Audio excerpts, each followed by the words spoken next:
só esperando Jesus para ir para o céu, irmão. Eu quero ir para o céu, todo mundo quer ir para o céu. Eu vou dizer uma coisa para você: você nem pegou a terra ainda que é sua, quer pegar o céu que é de Deus. Porque os céus pertencem ao Senhor, mas a terra Ele deu aos filhos dos homens. Você nem conquistou a terra, já quer pegar o céu. Nem passou na prova da terra, já quer ir para o céu. Você vai ver, em todas as vezes que Jesus se manifestava e falava do céu, nenhuma vez Jesus disse que ia para o céu. Jesus disse: eu vou ao Pai. Eu vou ao Pai. Tem gente que pensa que Deus foi trabalhar de pedreiro no céu, construir mansões celestiais. Jesus disse: espera aí, que fica aí, que eu vou lá construir uma Coab lá no céu e já volto para pegar vocês.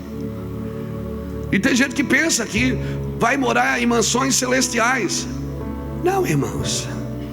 Jesus disse: eu não vos deixarei órfãos. Por que Ele disse isso? Eu não vos deixarei órfãos. Porque na cultura judaica, quando um rabino morria, nenhum outro rabino pegava o discípulo daquele rabino morto. Porque um rabino, quando pega alguém para treinar, ele pega já de menino e ele treina até homem. Um aluno não passa para outro professor. Então, se o rabino morresse, aqueles discípulos ficariam sem treinador, ficariam sem um coach, ficariam sem alguém para dar uma direção para eles. E Jesus estava dizendo: eu vou morrer, mas fique tranquilo, vocês não vão precisar de outro rabino, que eu vou enviar do meu Espírito, e Ele vos guiará sobre toda a verdade. Jesus disse: eu não vos deixarei órfãos, eu subirei ao Pai, eu irei ao Pai, para que onde eu estou, eu vou preparar lugar. Esse lugar que Jesus vai preparar são intercessões, não são mansões celestiais. Senhora minha, põe uma banheira de hidromassagem.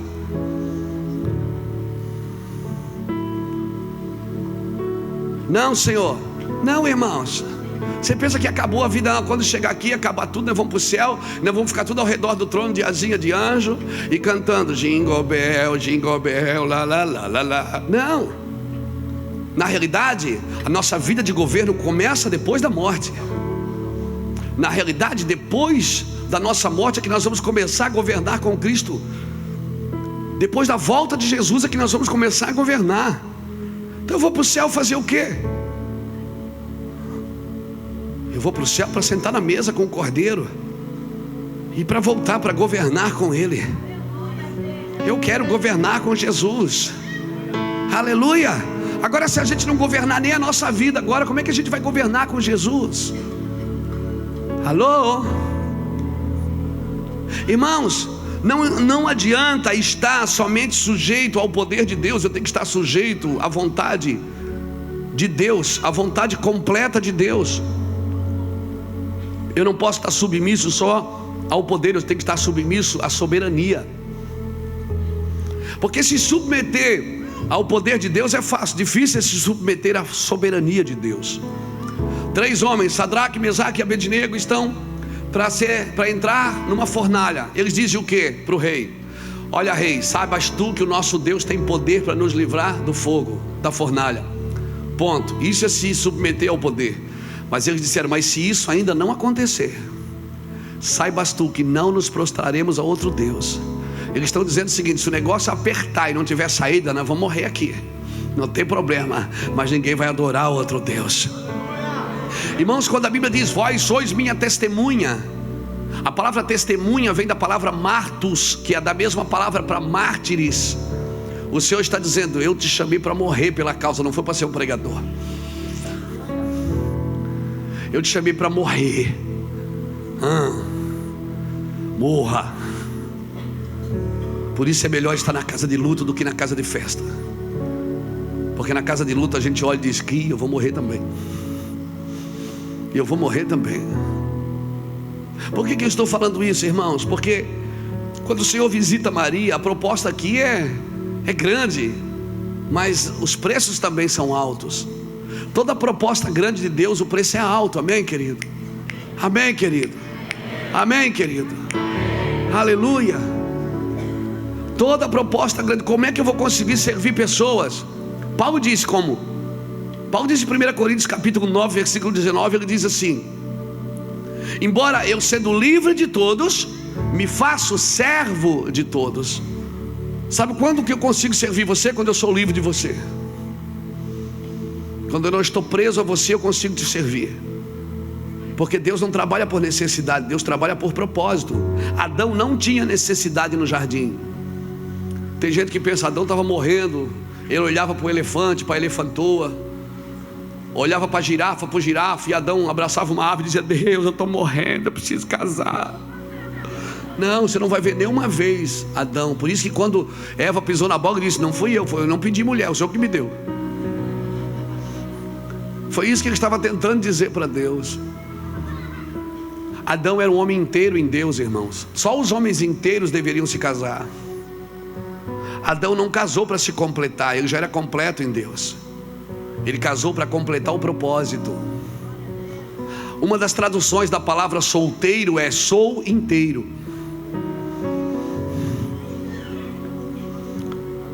Quer casar, seja inteiro primeiro em Deus. Te peguei.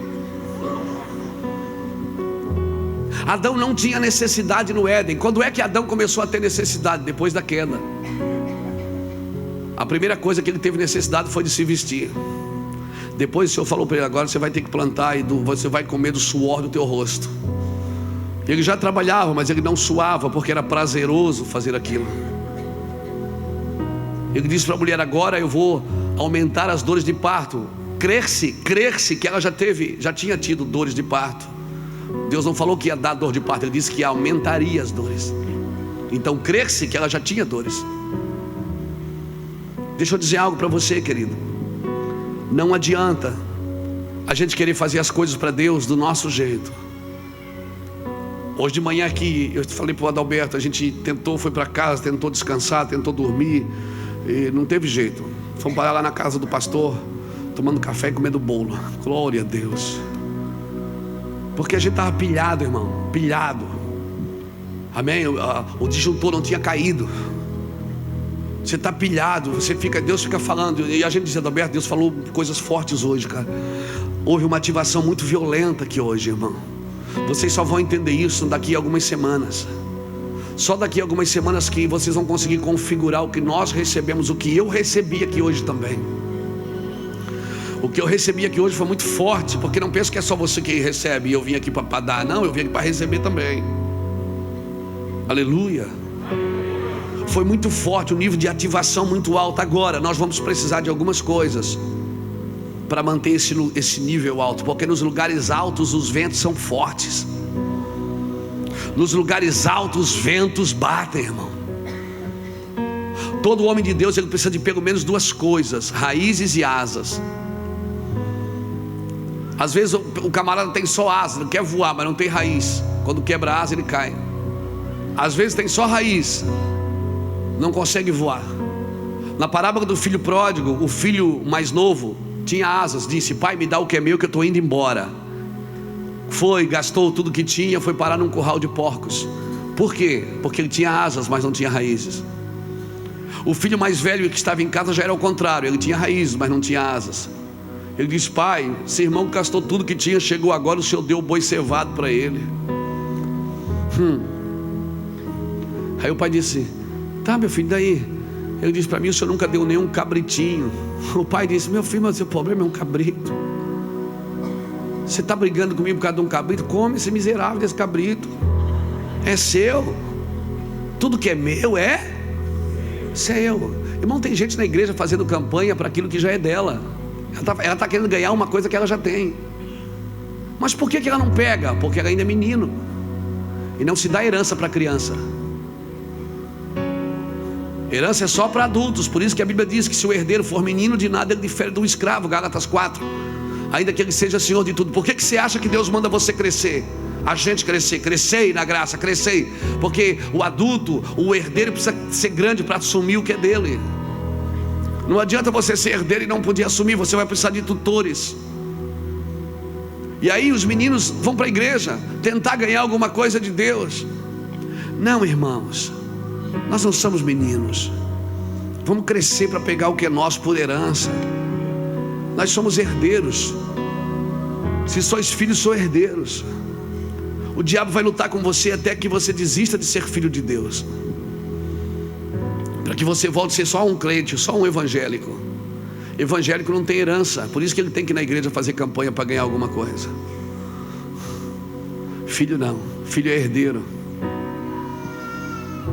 Quando Deus disse: esse é meu filho amado, logo em seguida o Espírito levou Jesus para o deserto e o diabo perguntou, a primeira coisa qual foi? Se tu és o Filho de Deus, transforma a pedra em pão. Jesus transformou? Não, por quê? Porque foi o diabo que pediu. Jesus não faz milagre para o diabo, ele faz milagre para Deus. E segunda coisa, filho não tem que fazer nada para provar que é filho, ele sabe que é filho. Quando ele está tentando provar alguma coisa, é porque ele não se achou ainda. Quando o diabo diz: transforma a pedra em pão, mata a sua fome, filho não trabalha, ele não usa as coisas do ministério para o seu bel prazer.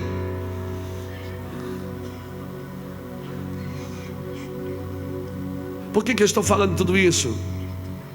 Porque nos próximos dias nós não podemos mais trabalhar por resultados aparentes, tem que ser por resultados permanentes, coisas que vão ficar, estacas estabelecidas, coisas que você vai estabelecer para sempre.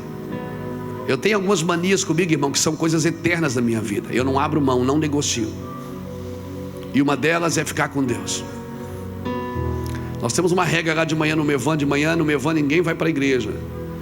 Nenhum pastor, é proibido atender de manhã. Por quê? Porque de manhã eles ficam em casa, tomar café com a família, com os filhos na mesa, ficar com a esposa, namorar.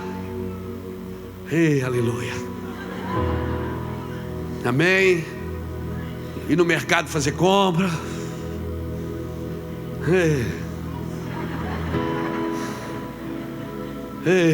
E ficar com Deus.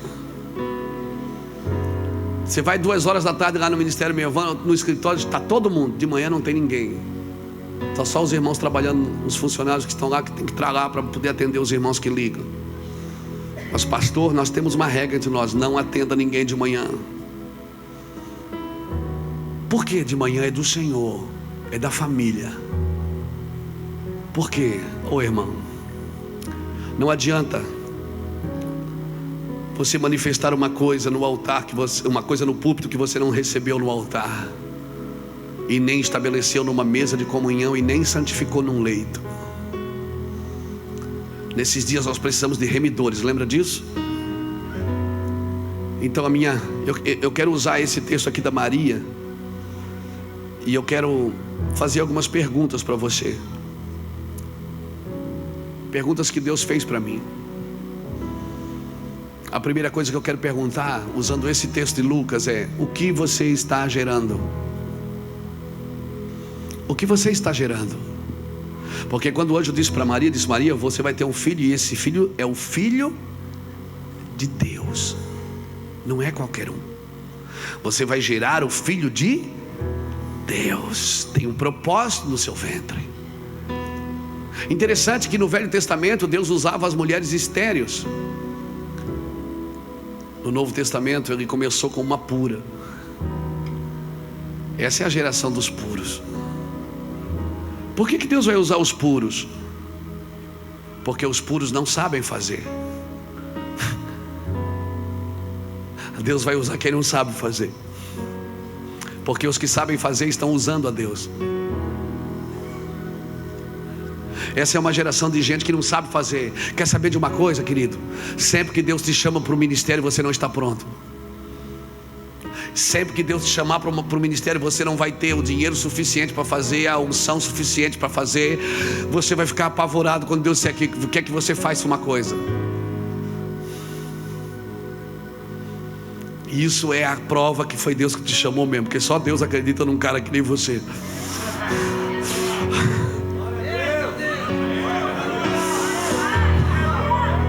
Só Deus acredita num cara que nem eu. Você tem certeza que foi Deus que te chamou? Hoje já não mais, mas há uns anos atrás, quando eu e Iraci ia deitar, a gente ficava se deitado olhando um para o outro, chorando. Às vezes a gente olhava, ficava olhando, que foi? Só ficava olhando, porque a gente sabia que aquela condição que nós estávamos vivendo ali, em amor, em santidade, em prosperidade, só Deus podia fazer aquilo e mais ninguém. Então a minha primeira pergunta é: o que você está gerando? O que você está gerando? Quando você olha para o seu ministério, quando você olha para o seu ventre, você vê o quê? O que está sendo gerado dentro de você? É só uma igreja? É só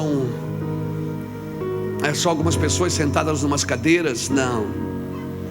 Irmão, se você ler Isaías 26, versículo 15, eu escrevi algumas coisas aqui. Hoje eu espero pregar. Por favor, me deixe pregar hoje. Amém? Hoje eu vou, eu fiz aqui tema, texto, introdução, exposição e conclusão.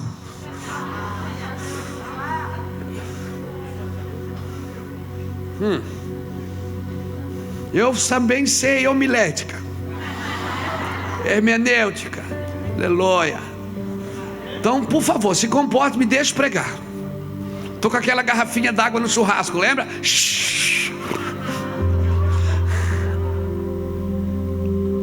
O que você está gerando? Se você ler Isaías capítulo 15, versículo 26 em diante, ou melhor, capítulo 26, versículo 15 em diante, Isaías começa a dizer assim: geramos, tivemos dores de parto, mas quando nasceu foi só vento, transformação para a terra não trouxemos.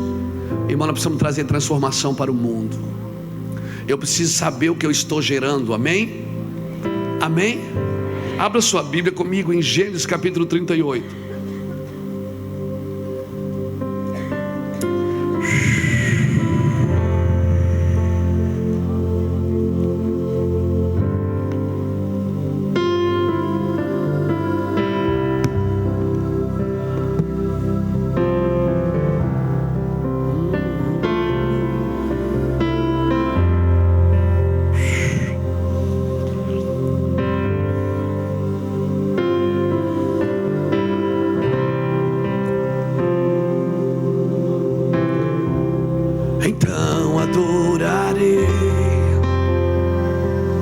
Gênesis 38 diz assim, o versículo de número 6: Judá tomou uma mulher para Er, o seu primogênito, e o nome dela era Tamar.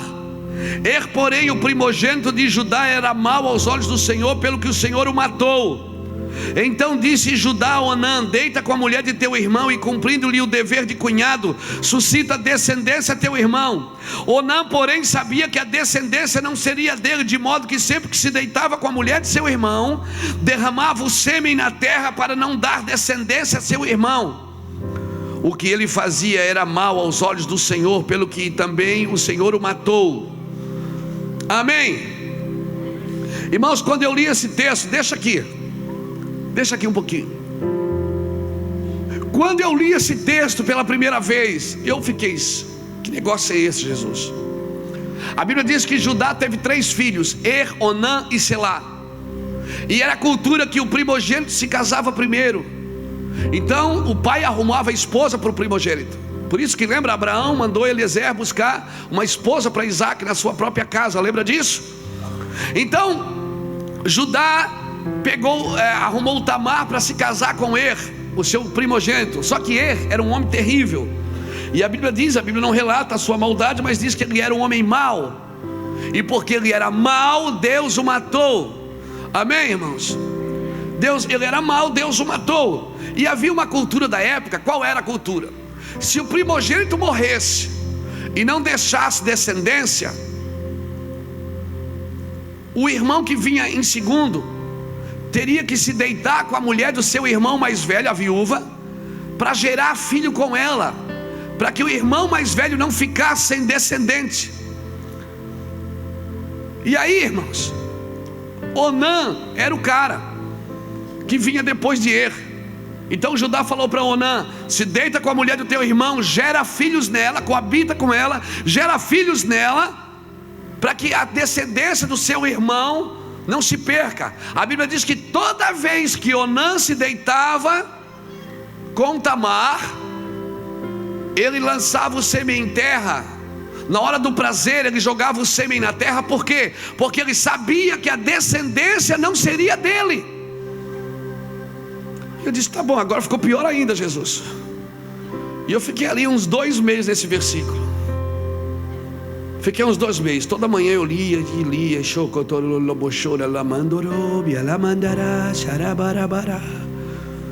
Até que um dia que esse negócio saltou. O Espírito Santo falou para mim: filho, quem é seu irmão mais velho?